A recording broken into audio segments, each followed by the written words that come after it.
Before we start the story, please hit the like button. It helps YouTube share it with more people, which lets me make even more stories. Thank you for your help. Let's get into the story. My first job was at a 24-hour restaurant called Flaveyes on 3rd and Burlington in Westlake.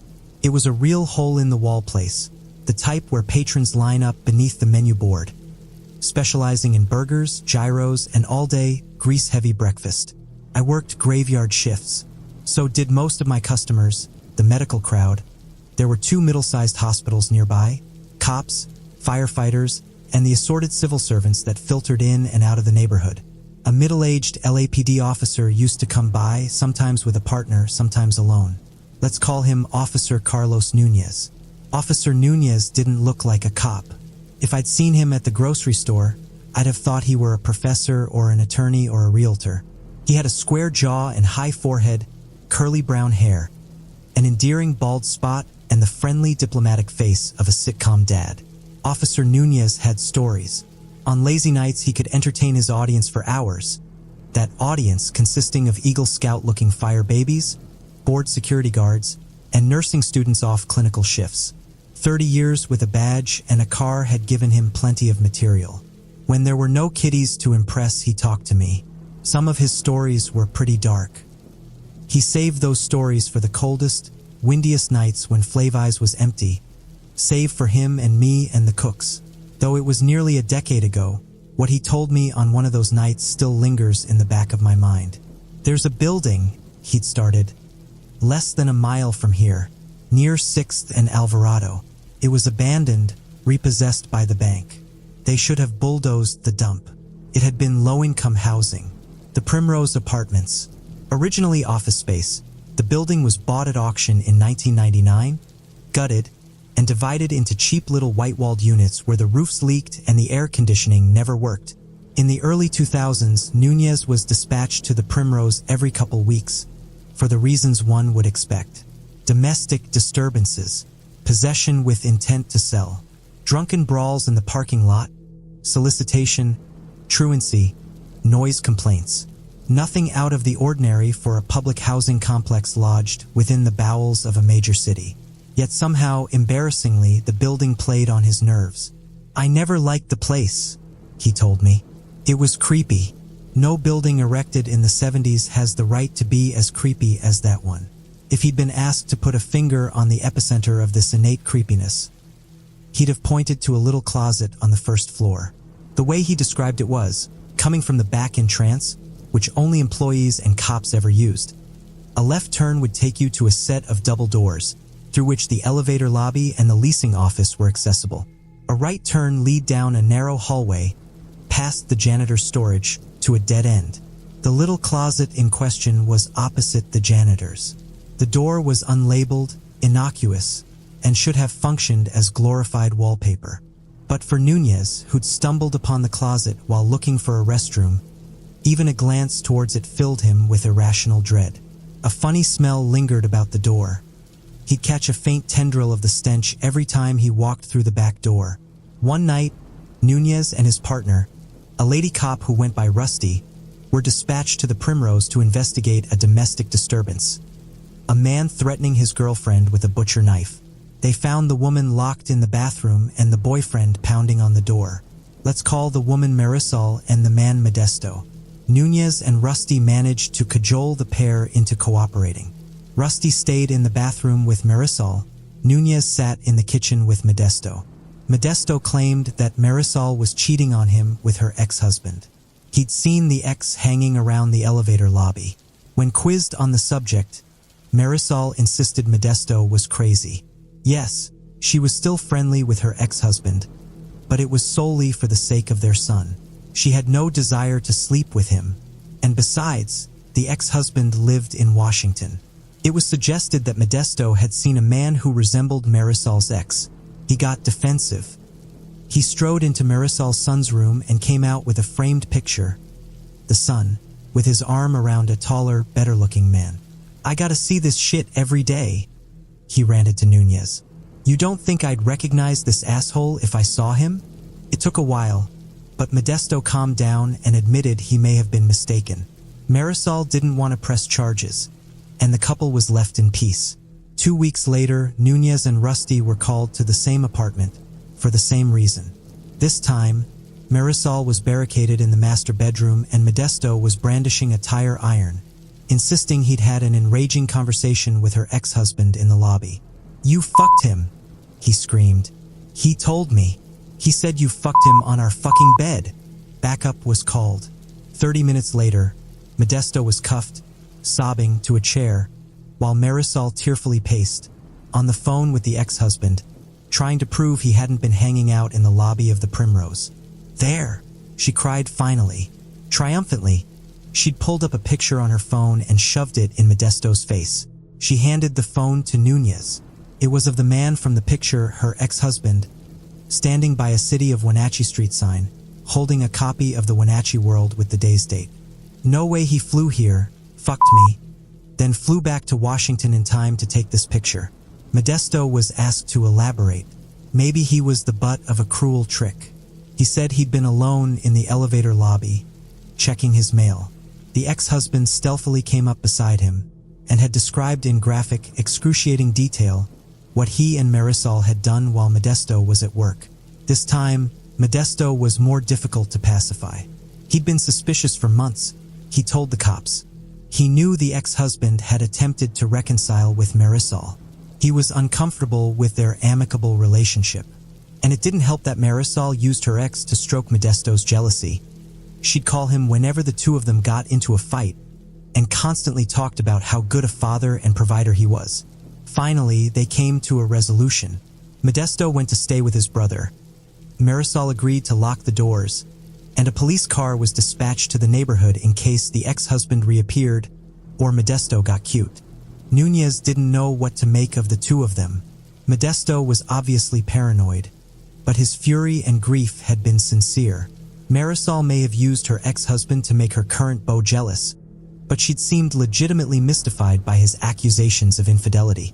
And Nunez highly doubted the ex-husband would have hopped a plane to Los Angeles just to fuck his ex-wife and stick it to her new boyfriend.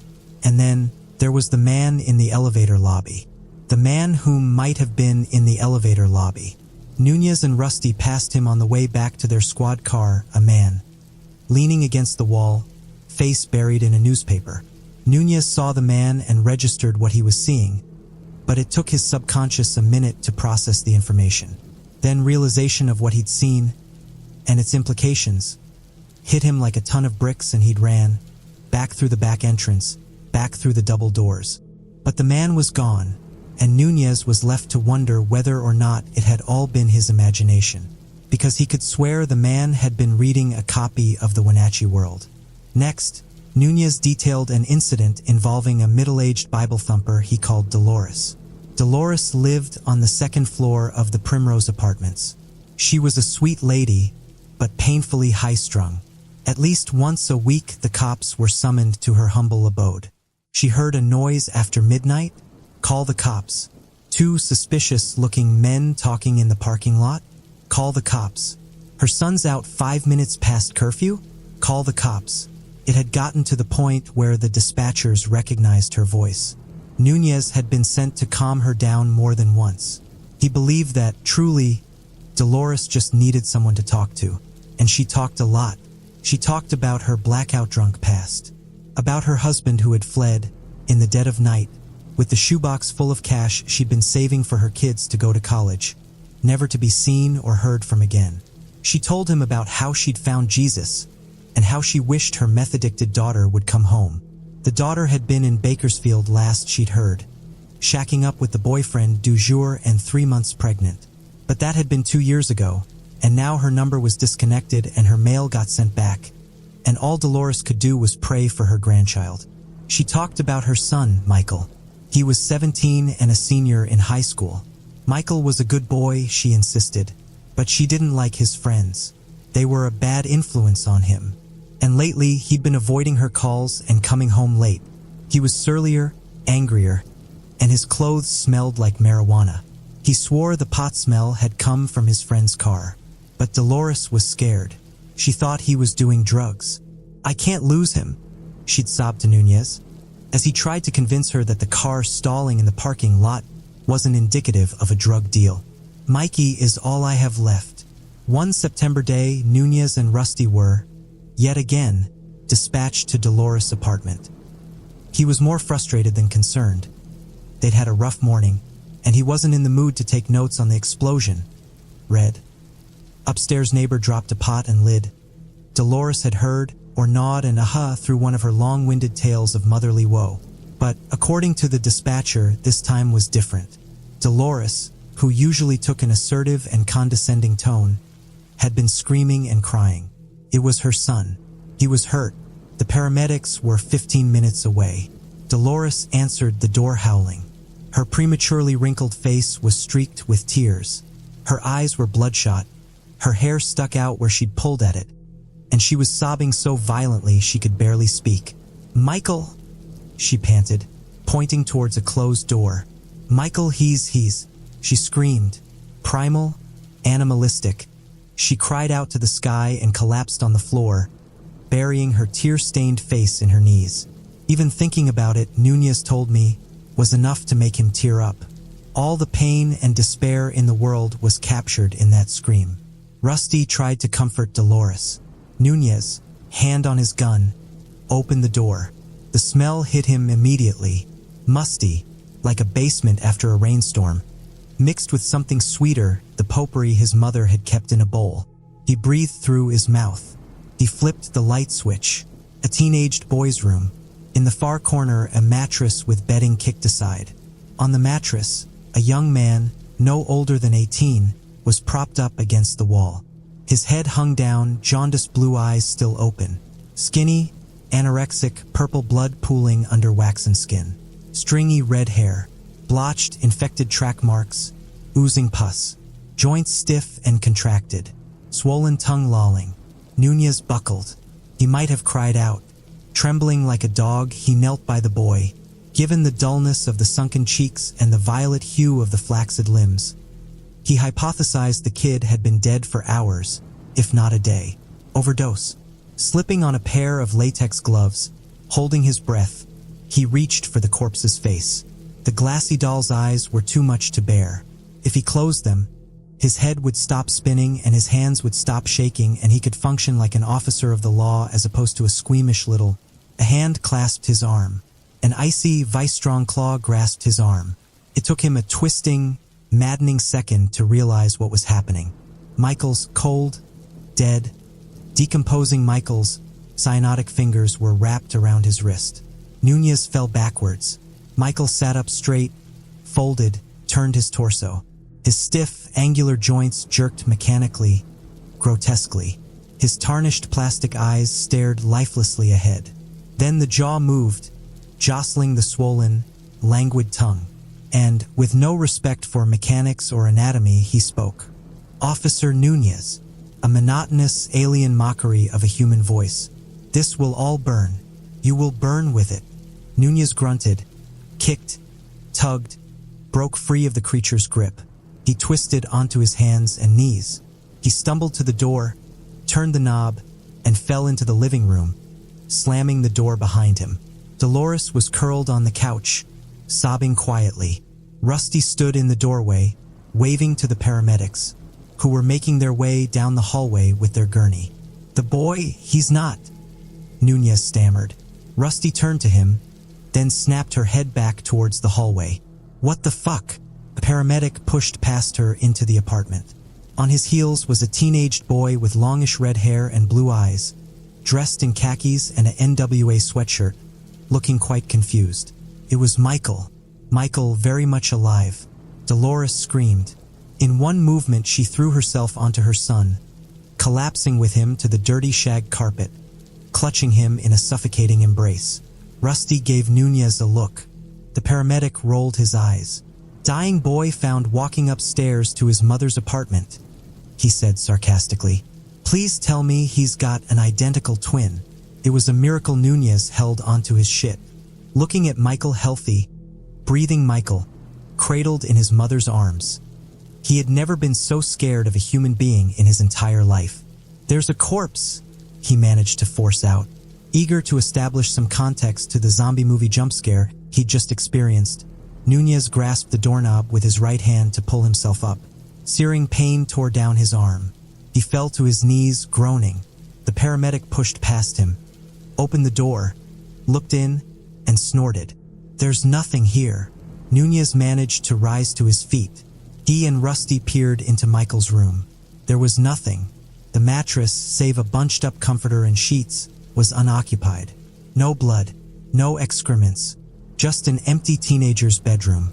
He did a lap of the room just to make sure. He shook out the comforter, dug through a hamper of dirty clothes, threw open the closet door. Nothing. No remnants of the atrophied, decomposing corpse that had threatened Nunez with fire. He sniffed the air. The musty, potpourri smell still hung in the air, but it was fainter now, dissipated, despite the tightly closed window. Dolores, giddily happy, concluded she must have imagined seeing her son's dead body. She didn't do any drugs. No, sir. Clean for 12 years, but had been under a lot of psychological stress, and lay awake nights haunted by visions of her only remaining child repeating her youthful mistakes. That, with the heat and the smog, it was enough to make anyone hallucinate. "I saw the same thing she did," Nunez remembered saying. Michael sprawled dead on his mattress. At that, Dolores had frowned. "What are you talking about, sprawled?" "I found him hanging in his closet." Nunez couldn't get out of there fast enough. "It was weird," Rusty said, "but not completely inconceivable." Dolores was delusional. Nunez had been overly susceptible to the power of suggestion, and had imagined seeing a corpse because Dolores said there was a corpse-induced psychotic disorder. "I don't know," she told him. "If you're really seeing things, maybe you should take some time off. Go see the department shrink." Nunez had passed on the shrink. No use having someone else tell him he was crazy.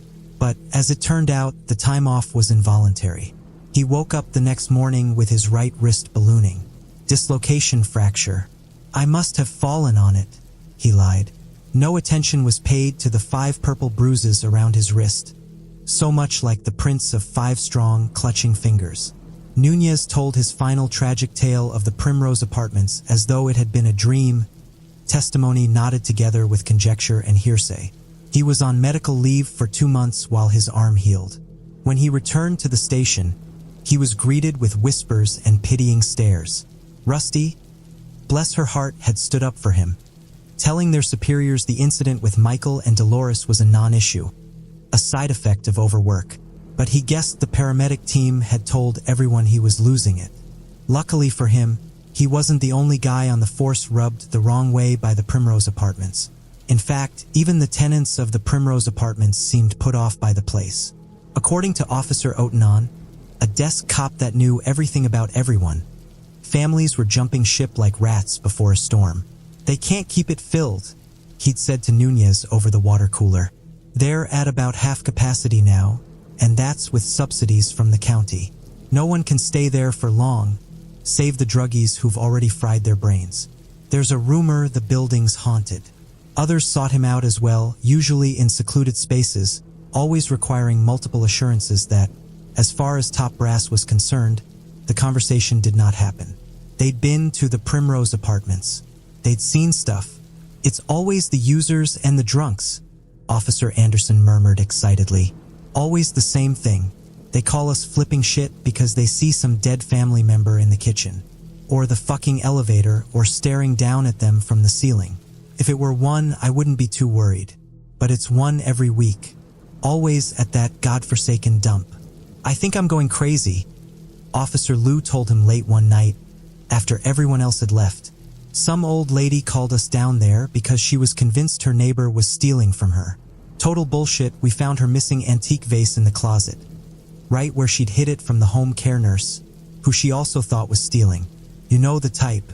Anyways, I finished up with her, and my partner said she was going to the car. But when I stepped out into the hallway, she was waiting there. We took the elevator down. On the first floor, I stepped out. She didn't follow me. I looked back, and she wasn't in the elevator at all. She'd just disappeared. This chill came over me, and I ran like a rabbit. I ran back to the car, and guess who I found sitting shotgun, talking on the phone to dispatch? My partner. I asked her how she got there so fast. She looked at me weird. She said she'd never gone back into the building. Dispatch had requested a landline. She'd been in the car, on the phone, the whole time. If you don't mind me asking, Nunez said, what did the two of you talk about on the elevator?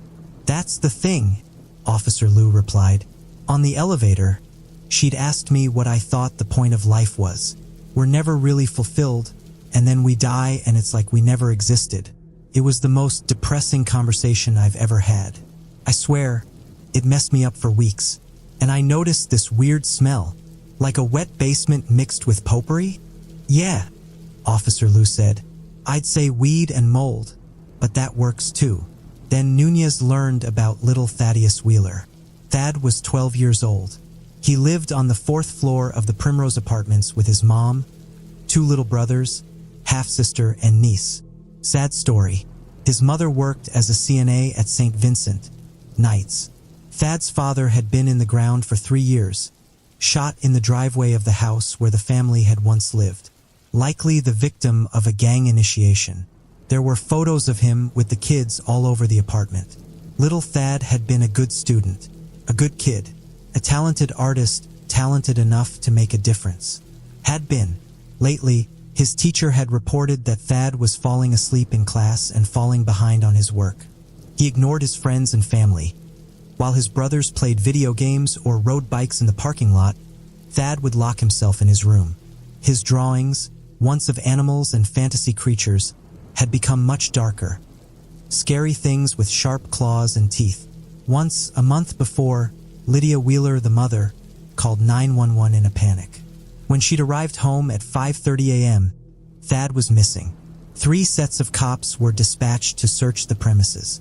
They found the boy an hour later, fast asleep in a little closet. Right across from the janitor's closet? Nunez asked, dreading the answer. Yeah, the other officer said, frowning. How'd you know? When asked why he did it, Thad responded that he simply liked it there. Sleepwalking, everyone thought, but the police had been called to Lydia Wheeler's apartment twice more since then. Once by Lydia because Thad was hitting his head against the wall and wouldn't stop, and once by a neighbor because Thad was wandering aimlessly through the halls, clutching a serrated steak knife. Lydia told the cops that Thad's nighttime sojourns to the little closet on the 1st floor had become a recurring incident. 3 times a week, she would find him there, asleep on the dirty linoleum floor. She was looking for a therapist. The next time Thaddeus Wheeler inspired a 911 call by the sister Rochelle. This time Nunez and Rusty were one of the 2 pairs sent. 12-year-old African-American male, the dispatcher had said, locked in a bedroom, armed with a knife, possibly a second person with him. Nunez and Rusty met Rochelle, a chubby girl of about 19, in the hallway outside of the apartment. A toddler and 2 school-aged boys huddled at her feet. There's a man in there, Rochelle cried. I went to the door to call Thad for dinner, and I heard him talking to someone. This deep man's voice responded. Then Thad started screaming in no, and something slammed against the wall. I tried to force the door, but it's locked and I think there's something pushed against it. Did you hear what the man said to Thad? Rusty asked calmly. Rochelle shook her head. I think I'm going crazy. I couldn't make out what he said, but it sounded like, I don't know, it's bullshit. What? Rusty asked. I thought he sounded like my stepfather, but my stepfather's been dead for years. Rusty herded Rochelle and the children towards the elevator. Guns drawn, Nunez and the other 2 officers entered the apartment. From one of the rooms, they heard a child crying. Coming up on the closed door, Nunez and the second cop positioned themselves. The bulliest of the 3 turned his shoulder, took a running start, and rammed the door. Bang! The door slid open.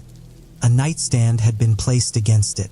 Nunez nearly dropped his gun in shock. The must and potpourri smell hit him in the face like a wave. Little Thad sat on the floor between 2 sets of bunk beds, clad in a wife beater and boxer shorts, holding a steak knife. Up and down his arms and legs were deep, jagged, self-inflicted cuts. His face was swollen and snotty. Upon seeing the 2 guns pointed at him, he dropped the knife and let out a small cry. "We're not going to hurt you, kid," Nunez heard himself say. The room was completely trashed. There were pictures on the walls. Horrible demons, mutilated humans and animals, flames, torture implements. Upon closer inspection, the drawings were determined to have been completed with both marker and Thad's blood. The paramedics and the Department of Mental Health were called. The apartment was thoroughly searched for the esoteric second party, the man with the deep voice. No one was found. Nunez and Rusty approached little Thad as he sat, shivering on a gurney, the paramedic bandaging his arms. "Hey, buddy," Nunez said amicably. "I'm Officer Carlos. Do you mind if we ask you a few questions?" Thad shrugged. "Okay. Your sister told us she heard you talking to someone in your room. Can you tell us who?" Thad stared. "You're not going to get them in trouble, buddy. We just want to talk to them, make sure they're okay. We're not going to arrest them or anything." "You can't arrest him," Thad said. "He's not human." "Oh," Nunez responded. "Is he a ghost?" "He's my dad. He's dead. He died, and the angels sent him to hell. He comes and sees me at night. He tells me what to do so me and my family don't have to go to hell with him when we die." "Oh, what does he tell you to do?" Thad shook his head. "He says I have to draw demons every day, and whenever I have a bad thought, I have to hurt myself." The DMH lady came back then, handing a 5,585 detainment form to the paramedics. The paramedics lifted the gurney into the ambulance. Rusty stayed back to talk to them. Nunez, brain buzzing, went to start his report.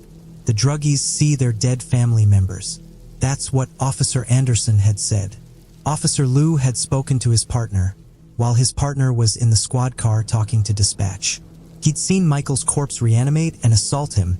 Dolores had seen Michael's corpse hanging in the closet. Michael was alive. Modesto had seen Marisol's ex-husband. The ex-husband was in Washington. Rochelle had heard Thad's father's voice. Thad said his dead father came and visited him. What the heck was going on in that apartment building? The next time Nunez was dispatched to the Primrose was the last. It was some old neighbor lady.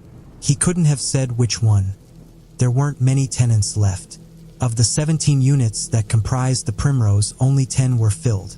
This lady had heard yelling coming from the apartment across the hall. A man with a deep voice and either a woman or a young child. The dispatchers immediately recognized the apartment number. Thaddeus Wheeler. Nunez and Rusty used the back entrance. Immediately, Nunez was overtaken by the smell, musty basement and potpourri. Rusty didn't notice. She headed straight for the elevators. Nunez looked to his right. Thaddeus Wheeler stood in the hallway, between the janitor's storage and the underused little closet where he liked to sleep. Rusty had already disappeared through the double doors. Nunez knew he should have gone after her, but he didn't want to give the kid the opportunity to sneak away. Thaddeus Wheeler was a very troubled little boy. He needed to be institutionalized. Not for 72 hours under 5,585 hold. Long term, until his bipolar disorder or schizophrenia, or whatever drove him to argue with himself and paint in his own blood, was sufficiently tamed by medication. Slowly, outstretched hands in full view of the boy, Nunez started down the hallway. Thaddeus smiled at him when he got close. "Hi, Officer Carlos," Thad said. "Have you figured it out yet?" "Figured what out?" Nunez asked conversationally. "What I am." Thad's smile grew wider, toothed and maniacal. The musty sweet stench was suffocating. "Let me give you a hint," Thad said. Then his voice changed. It became monotonous, an alien mockery of a human voice. "This will all burn," Thad said, in red-headed corpse Michael's voice. "You will burn with it." Nunez backpedaled. The smell was intoxicating him, drowning him. Then he noticed Thad's bare arms, the arms that had been violently slashed up several weeks before with a serrated steak knife. There were no scars on those arms. What?" Nunez sputtered. Thaddeus Wheeler, the thing that looked like Thaddeus Wheeler, laughed. "BZZZT. Wrong answer," he boomed, in a grown man's voice. "I am whatever the fuck I want to be." Then, lightning fast, he pulled open the closet door and vanished within. Burning adrenaline, Nunez followed. He found himself alone in an empty storage closet. The closet was, well, it wasn't what he'd been expecting. He didn't know what he had been expecting. It was a little room, maybe 10 feet by 12, with exposed concrete walls and 2 rickety shelves. A rusted lawnmower sat in one corner, and a pile of molding boxes filled with fluorescent light bulbs rested beside one of the shelves. Cobwebs hung from the ceiling, and the stained linoleum floor was curling. He held his breath. He couldn't bear the smell. Where had Thaddeus gotten to? There was nowhere to hide. Behind him, he heard the door slam shut. He whirled, right hand instinctively reaching for his gun. Standing in front of him, between him and the door, was his grinning doppelganger.